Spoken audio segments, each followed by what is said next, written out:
बच्चों, आज हम लिखेंगे याय मरूफ वाले अल्फाज। याय मरूफ ऐसी छोटी है जिसके पहले वाले हरफ के नीचे जेर की अलामत होती है।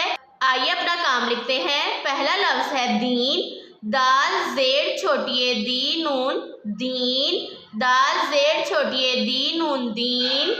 अगला लफ्ज है झील, झे जेर छोटी है झीलाम झील, झे जेर छोटी है झीलाम झील। अगला लफ्ज हम लिखेंगे तीन, ते जेर छोटी है तीन नून तीन, ते जेर छोटी है तीन नून तीन। प्यारे बच्चों, याय मरूफ ऐसी छोटी होती है जिसके पहले वाले हरफ के नीचे जेर की अलामत होती है। अगला लफ्ज लिखते हैं पीला, पे जेर छोटी है पी लाम अलिफ ला पीला, पे जेर छोटी है पी लाम अलिफ ला पीला।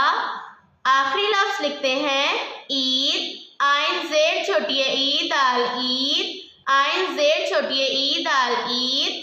आज हमने लिखे याय मरूफ वाले अल्फाज। याय मरूफ ऐसी छोटी होती है जिसके पहले वाले हरफ के नीचे जेर होती है।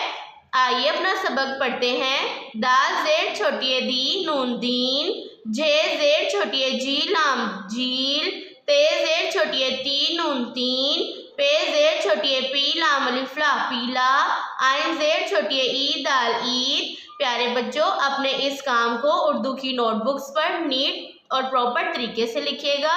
लिखते वक्त आपकी पेंसिल का लेड शार्प होना चाहिए। अल्लाह हाफिज़।